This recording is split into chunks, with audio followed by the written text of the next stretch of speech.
다 함께 기도하심으로 7월 16일 새벽 예배를 하나님께 올려드리겠습니다. 하나님 아버지 감사합니다. 오늘은 거룩한 주일입니다. 주일 이 새벽에도 다시 한번 말씀과 기도로 하루를 시작하게 하시니 감사합니다. 오늘 특별히 주신 말씀을 기억하며 하나님 아버지의 마음을 알고 깨닫고 새기는 귀한 시간 되게 하여 주옵소서. 감사드리며 예수님의 이름으로 기도드립니다. 아멘. 오늘 우리에게 주시는 하나님 말씀은 에레미야 5장 10절에서 19절입니다. 에레미야 5장 10절에서 19절 말씀을 제가 받들어 읽겠습니다. 너희는 그 성벽에 올라가 무너뜨리되 다 무너뜨리지 말고 그 가지만 꺾어버리라. 여호와의 것이 아님이니라. 여호와의 말씀이니라. 이스라엘의 집과 유다의 집이 내게 심히 반역하였느니라.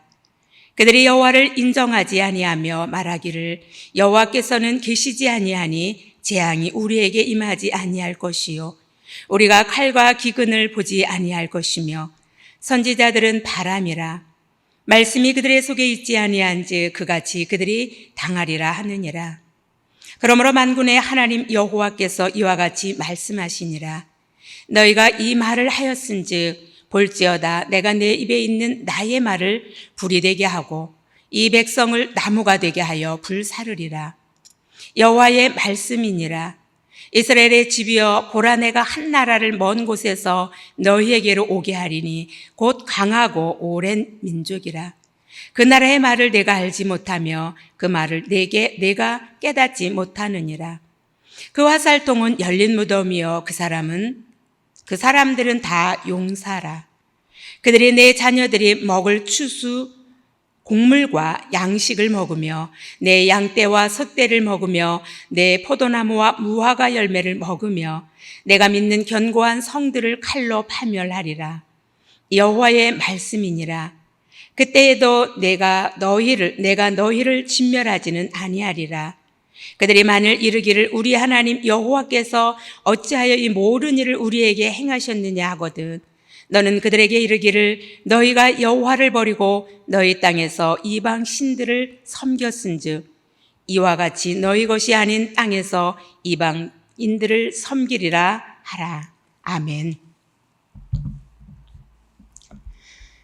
오늘 본문은 북이스라엘의 죄악을 그대로 본받아 행하는 유다를 향해 회개를 촉구하고 심판을 경고하는 에레미야의 두 번째 설교입니다.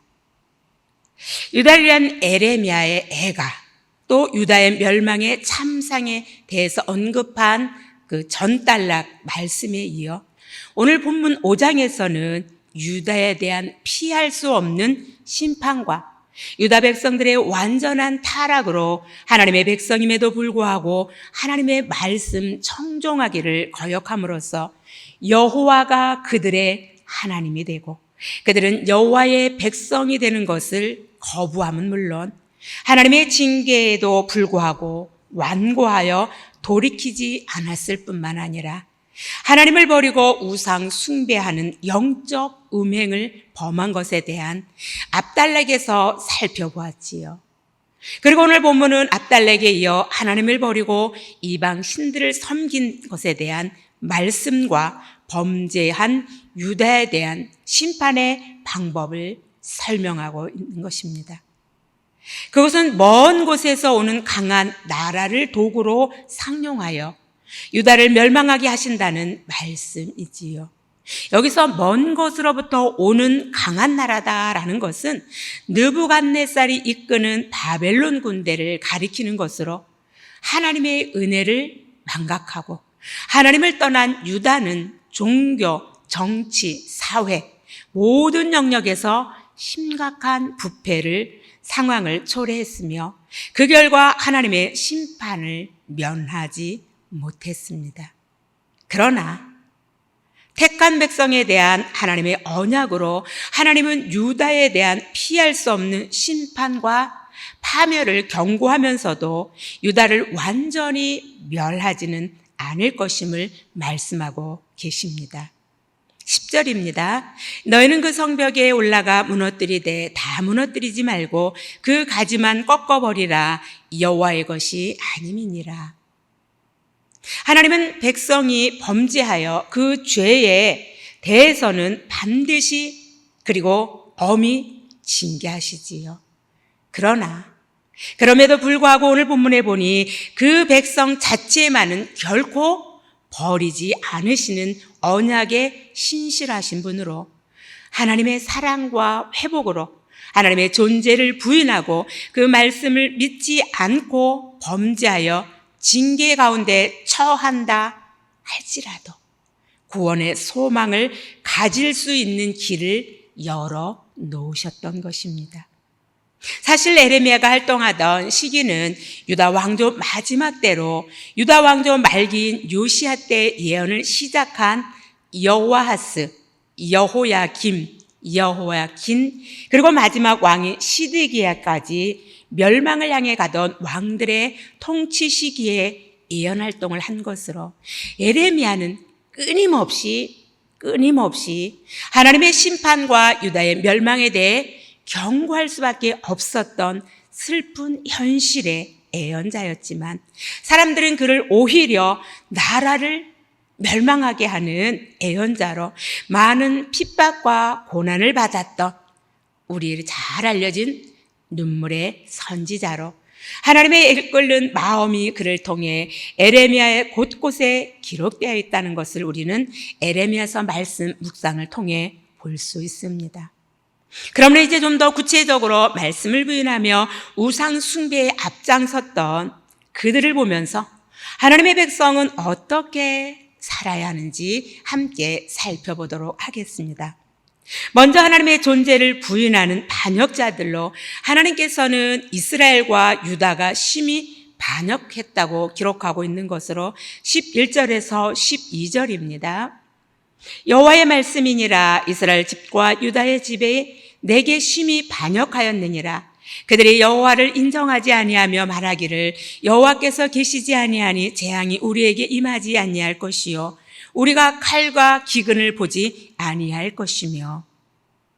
그들의 반역은 하나님의 존재를 부인하는 것으로 하나님께서는 아브라함을 통해 하나님의 백성과 제사장 나라 삼으신 그 하나님의 사랑과 은혜를 저버리고 하나님 존재 자체를 부인하는 영적인 타락과 어리석음을 그대로 보여주고 있는 것으로 시편 14편 1절에서 다윗은 어리석은 자는 그의 마음에 이르기를 하나님이 없다는도다. 그들은 부패하고 그의 행실이 가증하니 선을 행하는 자가 없도다라고 기록하고 있는 것을 볼 수 있습니다. 이처럼 이스라엘과 유다는 하나님을 입술로 시인조차 하지 않으므로 하나님께서 용서받을 수 없는 가증한 반역 행위를 했던 것입니다. 우리는 또 창세기 28장 16절 말씀을 통해 에서를 피해 도망가던 야곱이 베들에서 하나님을 만나 그 여호와께서 과연 여기 계시거늘 내가 알지 못하였도다라고 고백하고 있는 것을 볼 수 있습니다. 그렇습니다.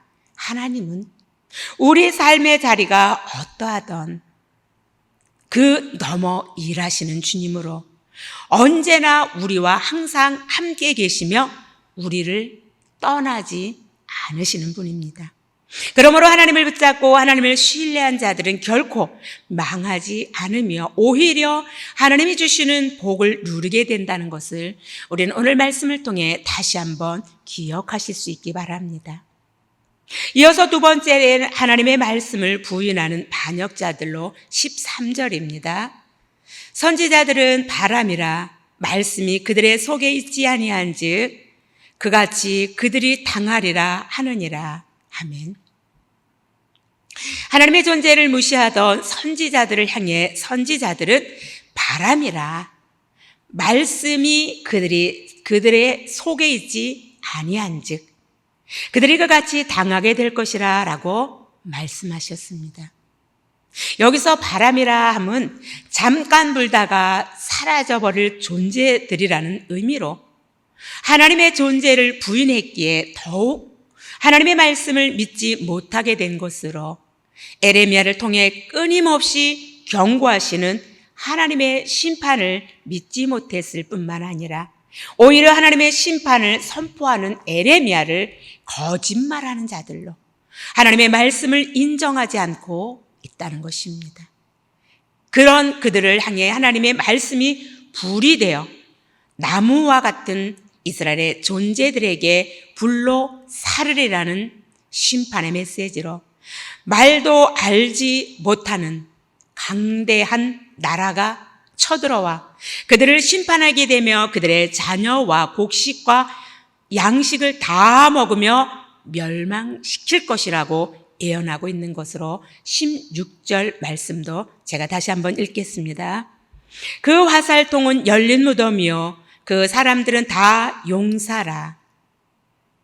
하나님의 재앙도 칼과 기근도 자신에게 임하지 않을 것이라 단언했던 그들에게 역대하 36장 16절 말씀에 보면 그의 백성이 하나님의 시신들을 비웃고 사신들을 비웃고 그의 말씀을 멸시하여 그의 선지자를 욕하여 여호와의 진노를 그의 백성에게 미치게 하여 회복할 수 없게 하였다라고 말씀하고 있는 것으로 결국 믿지 못한 그들에게 여호와의 진노는 필연적인 것으로 예언의 말씀을 제하거나 더하는 자들에게 분명한 하나님의 심판이 임하게 된다는 것을 우리는 오늘 말씀을 통해 다시 한번 기억해야 할 것입니다. 내가 이 두루마리의 예언의 말씀을 듣는 모든 사람에게 증언하노니 만일 누구든지 이것들 외에 더하면 하나님이 이 두루마리에 기록된 재앙들을 그에게 더할 것이요 만일 누구든지 이 두루마리의 예언의 말씀에서 제하여 버리면 하나님이 이 두루마리에 기록된 생명나무와 및 거룩한 성에 참여함을 제하여 버리리니라고 계시록 22장 18절에서 19절에는 기록하고 있습니다. 그러므로 우리는 오늘 말씀을 통해 하나님의 말씀은 있는 그대로 믿어야 한다는 것과 1.1핵도 변하지 않는다는 사실을 믿는 저와 여러분들의 삶의 자리가 될 수 있기를 간절히 소망합니다. 끝으로 하나님의 심판의 목적은 완전한 멸망이 아니라 긍휼의 심판임을 기억해야 합니다. 오늘 말씀 10절에 다 무너뜨리지 말고 그 가지만 꺾어 버리라. 18절에서도 그때에도 내가 너희를 진멸하지는 아니하리라는 말씀을 통해 볼 때 이스라엘 백성들을 향해 불로 심판하시는 목적이 그들을 진멸하시는 것이 아니라 하나님의 존재와 그 말씀의 능력을 체험하게 해서 다시 하나님의 존재와 말씀을 무시하는 반역을 저지르지 않도록 말씀하시고 계신 것입니다. 그것을 향해 볼 심판은 그들의 죄악을 태워 정화시키고 그들이 하나님의 언약 백성으로 다시 돌아가게 하기 위한 긍휼의 심판입니다. 이사야서 40장 2절에 보면 그 노역의 때가 끝나고 그 죄악이 사함을 받았느니라. 그 말씀처럼 바벨론의 포로에서 70년 후에 돌아오게 한다는 것은 노역의 때가 끝난 것이며 곧 이스라엘의 죄악이 사함을 받았다는 선언인 것으로 정해진 기한이 지나면 원래 상태로 회복됨을 의미하고 있는 것이지요. 이 회복은 희망의 말씀으로 위로하시는 전적인 하나님의 은혜로 말미암은 것입니다. 또 역대하 36장 21절에는 토지가 황폐하여 땅이 안식년을 누림같이 안식하여 70년을 지냈으니라는 말씀처럼 바벨론의 포로로 끌려가 있는 동안에 황폐되었던 본토의 땅은 오히려 새로운 축복의 잠재력을 준비하는 기간이었던 것입니다. 물론 눈에 보여지는 현실은 절망의 시기로 보였지만 하나님께서는 새로운 일을 준비하시는 안식의 70년이었던 것으로 이스라엘 백성들은 하나님께 반역했을지라도 언약에 신실하신 하나님께서는 여전히 이스라엘 백성을 사랑하시며 회복의 소망을 전해주고 계신 분으로 주님은 주님의 백성을 향한 사랑을 결코 포기하거나 멈추지 않으신다는 것을 기억하실 수 있기 바랍니다. 그리고 주님은 이 약속에 따라 유다 백성은 다시 본토로 돌아와 하나님의 전율을 재건하고 하나님을 다시 예배하게 될 것입니다. 그러므로 우리는 오늘 말씀을 통해 다시 한번 역사의 주관자이신 주님 앞에 두렵고 떨림으로 이미와 아직 속에 구원을 이루어가는 저와 여러분들의 삶의 자리가 다 될 수 있기를 주님의 이름으로 축복합니다. 기도하겠습니다. 하나님 아버지, 우상 숭배와 영적 음행으로 피할 수 없는 심판과 파멸을 경고하면서도 언약에 신실하신 주님은 여전히 주님의 백성을 향해 백성을 향한 그 사랑을 결코 포기하거나 멈추지 않으신다는 것을 기억하며 오늘도 역사의 주관자 앞에 두렵고 떨림으로 구원을 이루어가는 우리 모두의 삶의 자리가 될 수 있도록 긍휼과 자비를 베풀어 주옵소서. 감사드리며 예수님의 이름으로 기도드립니다. 아멘.